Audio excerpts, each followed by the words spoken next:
Alright, what's up y'all, it's LakerFan here. As y'all can see by the title of today's video, we're here to show you the defense that's going to expose every single weak shooter you ever play against and why you need sharpshooters in your corner. So I hope y'all enjoyed the video. If you do, feel free to drop a like, sub if you're new, turn on them noties, all that good stuff. Let's try this video 1,000 likes in the first 24 hours.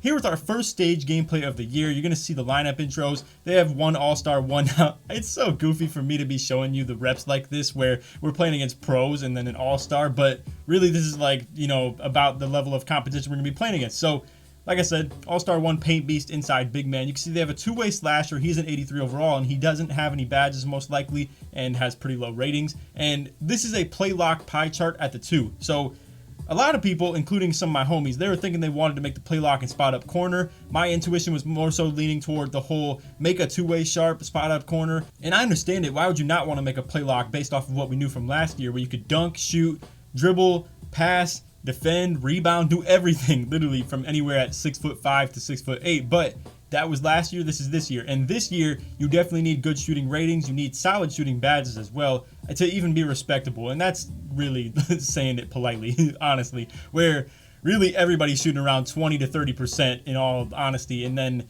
the good, like the really great people are shooting around 60 to 70. So anyway, further breakdown on their lineup, they got the playmaking shot creator sharp takeover at the 1. Pretty much, like I said, pro, all-star. You guys get the deal. So for our lineup, as a lot of y'all know, or maybe you don't, I haven't shown any gameplay of the pure lock yet. I have the 6'7" pure lock at the point guard. Then we got Dope with his perim lock, which is the green and red pie chart. Then we got Kitchen at the 1 with his playmaking shot creator. Kitchen is 6'5", Dope is 6'6", I'm 6'7". So Kitchen lines up at the 1, Dope lines up at the 2, I line up at the 3. So our offense is very simple. Kitchen with the outside point guard, me with the outside big man, Dope spotting up from the corner. Now I will say, Dope's build, as far as him spotting up from the corner, not only is it consistent, but it also unlocks a new level of moving around off ball. And I gotta say, off ball dexing is extremely effective this year, and we played against some people who are doing what we call wraps, where pretty much they're moving a guy from wing to wing off of a screen while he's running around off ball. Now you can see this guy is dribbling very well, but this is the defense I want to introduce you guys with the whole weak shooting from the corner. So not only is it horrible for their offense, but it's horrible for their defense too. So you're gonna see, I want you guys to really pay attention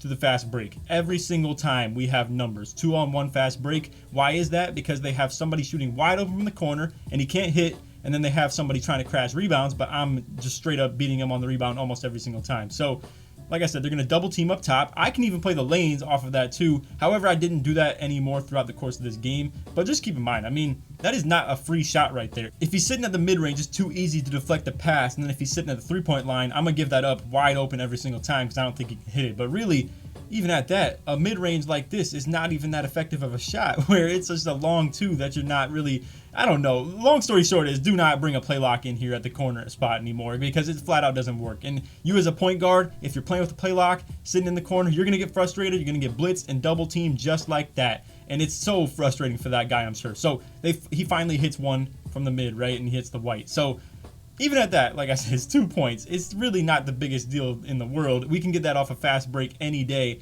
And really, it's a make or miss game at this point, where if he misses the shot, we get an easy fast break. If he makes the shot, they get 2 points. So, oh well. So right here, the big man's trying to get a bucket out of nothing. He tries going in on me. Interior defense is ridiculous in this game too. 45% contest off just hands up. I will say, I have Hall of Fame Intimidator in this gameplay. I don't find it too necessary, at least at the moment, with how the shot contests work for the interior and perimeter. But long term, I hope they kind of do fix that a little bit, because flat out, you should not be able to contest the shots the way that you do with the super low ratings of interior defense, perimeter defense, whatever it may be. Shot contests are just kind of OD right now. But anyway, nonetheless, you can see, I mean, bro, it's just rinse repeat. There's really nothing different to talk about every single possession. He's going to have contested shots every single time. I'm going to have free rebound every single time as long as I get my box out and jump at the right times, because flat out the dude from the corner, he's not dropping to grab rebounds either. So I'm not even facing a double team on these rebounds in the first place. He's literally just spotting up every single time.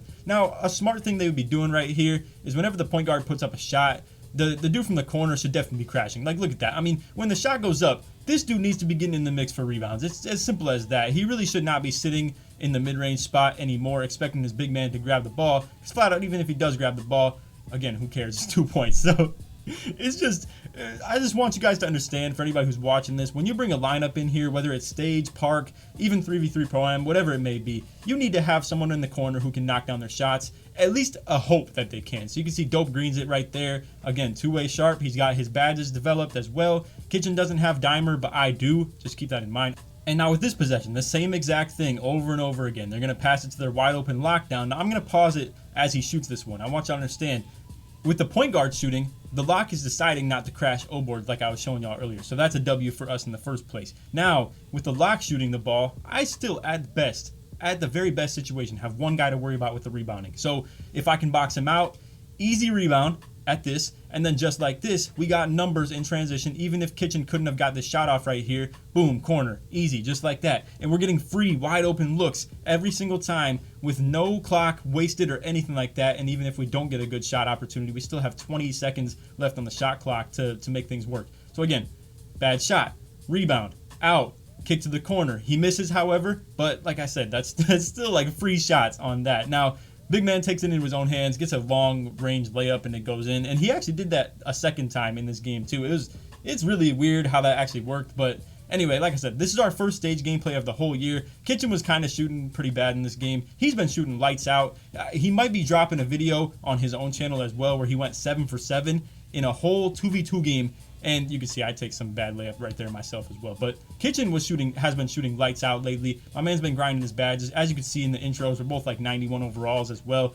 I kicked a dope right here. He misses again. So again, understand, just because he's a two-way sharp doesn't mean he's going to knock down every one of them. But it definitely means he has a much better chance than the playlock who's sitting corner as well. Keep in mind, a playlock at max wingspan is going to be like literally 62 three-pointer. And then a two-way sharp with max wingspan is still going to be around 76 three. So it's at least doable. Y'all can see Slipman Laker is back once again. It's been a lot more rare this year, I got to say. Obviously, I'm less involved in the offense when every big just kind of camps paint early on in the year, and rightfully so when point guards really can't shoot.